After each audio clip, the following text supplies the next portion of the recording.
Hello everyone, here are the latest market news on March the 16th, 2020. Major central banks take emergency moves. The U.S. Federal Reserve and its global counterparts took more aggressive steps to rate cuts and offer to cheap dollar in a bid to counteract the coronavirus pandemic that has roiled markets and paralyzed large parts of the world economy. The U.S. Fed moved first on Sunday, cutting its key rate by 100 basis points to near zero and triggering an unscheduled easing by the Reserve Bank of New Zealand by 75 basis points to a record low of 0.25%. Australia's central bank joined in by pumping extra liquidity into a strained financial system and said it would announce more policy steps on Thursday. Later, the Bank of Japan stepped in by easing monetary policy further in an emergency meeting, increasing purchases of exchange-traded funds and other risky assets to combat the widening economic fallout from the coronavirus epidemic. Stocks fall amid central banks' measures.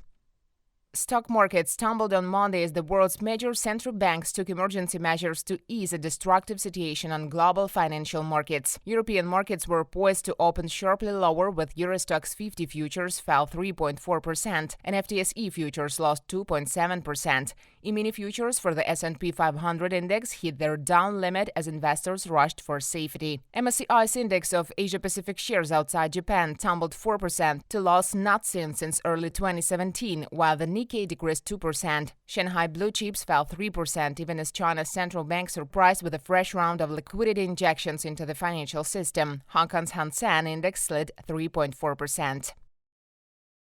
Fiat Chrysler put its facilities on hold.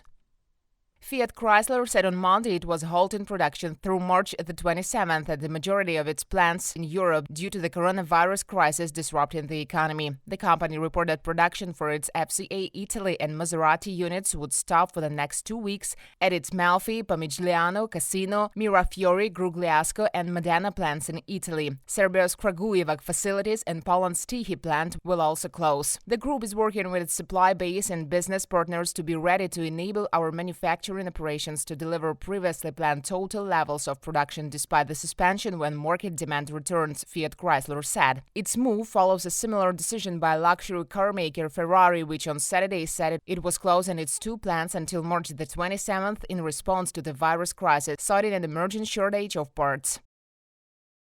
Israeli Rivlin is about to form new government.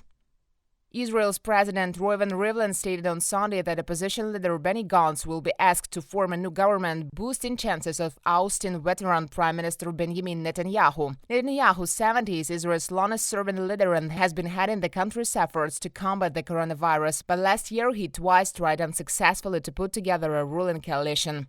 Meanwhile, on Sunday, Benny Gantz, the leader of Blue and White Party, won support from 2 key parties, leading President Reuven Rivlin to say that he would get the first chance at forming a government after the latest election on March the 2nd. The announcement came at the end of the day in which Rivlin held consultations with all parties in the 120-seat Israeli parliament, the Knesset.